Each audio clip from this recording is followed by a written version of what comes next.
بدأنا معاكم بالجزء التاني من الفيديو، وهنبدأ دلوقتي الخطوة الأخرانية في السطر اللي أنا بعمل فيها السلاسل بتاعتي 3 سلاسل، وبعمل منزلقة في السلسلة التالتة من العمود بتاعي. ببدأ بعد كده بطلع 3 سلاسل، 1 2 3، وبشتغل العمود اللي وراها 2 كده 2 عمود، 1 2 3. الخطوة اللي جاية بعمل فوق ال5 عواميد دي عواميد برضو 5، بس بين كل عمود وعمود سلسلة، عمود سلسلة، العمود اللي وراها سلسلة، العمود اللي وراه بشتغله، وبعدين سلسلة، العمود اللي وراه كمان بشتغله، بعدين سلسلة، العمود اللي وراه كمان الخامس بشتغله، بعدين 1 2 3. باجي اشتغل العمودين دول اللي على اليمين والشمال زي بعض، تمام. وبعدين انا بعمل 3 سلاسل 3، وبعدين باجي في الثلاث سلاسل دول وباجي في النص وبعمل عمود بلفة، 3 سلاسل تاني 2 3، العمودين دول بشتغلهم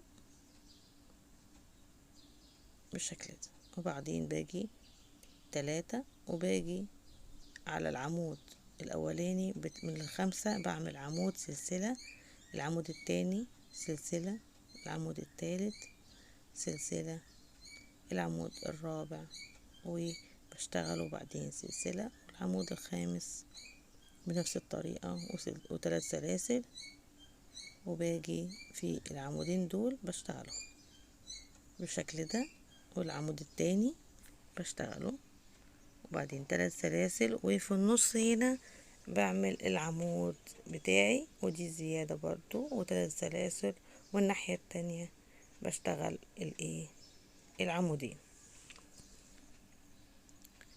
يعني فوق ال3 سلاسل بعمل عمود في النص، تمام.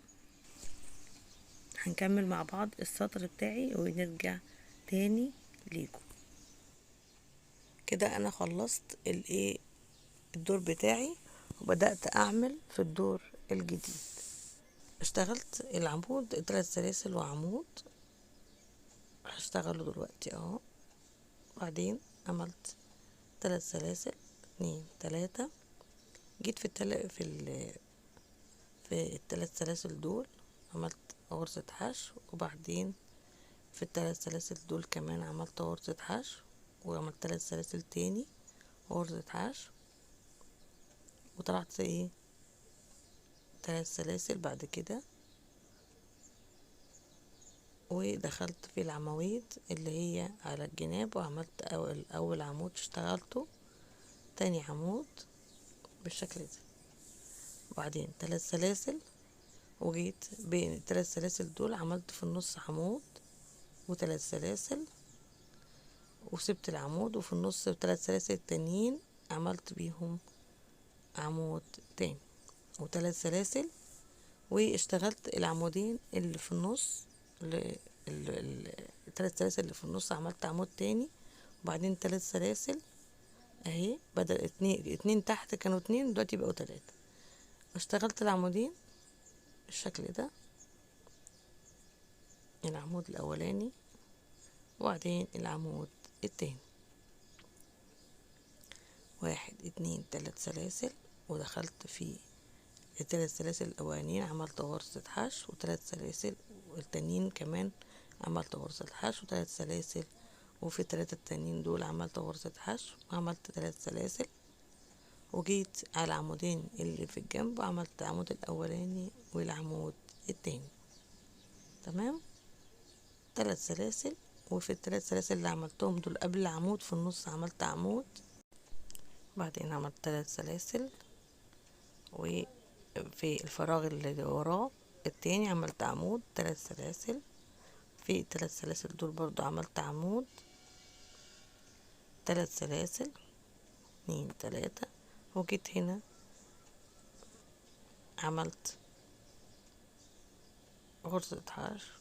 نسيت انا كده، هنا نسيت العواميد يا جماعة، فهرجع تاني اشتغل العواميد، في غلطة هنا بس اكتشفتها بعد ما كملت بالشكل ده، لقيت في غلطة ان انا العواميد دي ما اشتغلتهاش. اللي هي ايه الناحية الشمال. فهفكها دلوقتي اهي. فهشتغل 3 سلاسل دول، وبعدين اشتغل العواميد الاتنين دول اللي على الجناب. انا ما اشتغلتهمش قبل كده فبشتغلهم دلوقتي، واكمل 3 سلاسل. وبعدين في الفراغ هنا 3 سلاسل دول عملت غرزة حشو بالشكل ده. ادي الشكل بتاعي بتاع السطر دوت. هكمل كل السطر وهرجع لكم تاني. دلوقتي كملته كل السطر بتاعي، وجيت انا قفلت اخر مرحلة ان انا عملت 1 2 3 3 سلاسل، وجيت في العمود عملت عمود ودخلت، يعني اشتغلت العمودين كده ودخلت.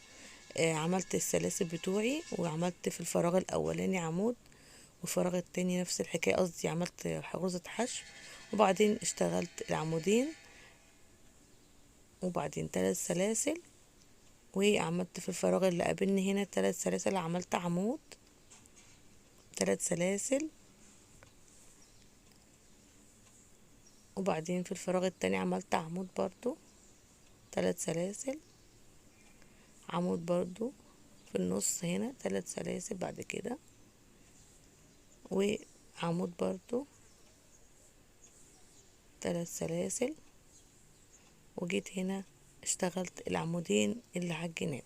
تمام، العمود الاولاني العمود التاني، وبعدين 3 سلاسل، وهشتغل بنفس الطريقة دي اهي. بصوا غرزة الحشو اهي اللي انا عملتها في النص في المروحة اللي في النص السنبلة دي اهي، بالظبط كده بقت غرزة واحدة. تمام اهي شكلها اهي. والشكل التاني هكمل انا السطر كله بنفس الطريقة، وهوريكم شكله عامل ازاي. انا كده كملته ووضحت معايا الكوستر وبان ازاي جماله. ما تقلقوش لو في ورورة او في حاجة زيادة بتلاقوها وانتوا بتشتغلوا، بعد كده الرسمة بتاعتي بتظبط معاكي لما بتكملي الشغل، ما تقلقيش خالص. تمام، اشتغلت الاتنين العمود دول اللي هم كل مرة بشتغلهم، اشتغلتهم عملت 3 سلاسل، وجيت هنا في غرزة دي عملت غرزة حشو في 3 سلاسل، وبعدين 3 سلاسل تاني، وفي نفس المكان عملت غرزة حشو 3 سلاسل، وبعدين اشتغلت العمودين. العمود الاولاني اشتغلته، وكملت على العمود التاني كمان اشتغلته، وعملت 3 سلاسل. سوري، احنا هنا بنعمل الخطوة التانية اللي بنشتغل 3 عمود في الفراغ الاولاني، وبشتغل فوق العمود عمود، وبعدين انا كده بنهي الخطوة 3 عواميد في الفراغ التاني، وبعدين فوق العمود اللي بيقابلني بعمل عمود. تمام، في الجزء اللي في النص بعمل 5 عمود، يعني في الفراغ اللي وراه اللي في النص بعمل 5 عواميد. 1 2 3 4 5، وبعدين بشتغل العمود اللي عليه الدور. الفراغ اللي وراه بعمل 3 1 2 3، وبعدين بشتغل العمود، وبعدين بشتغل الفراغ اللي وراه 3 برضو 1 2 3. باجي هنا بشتغل العمودين اللي ايه على الجناب،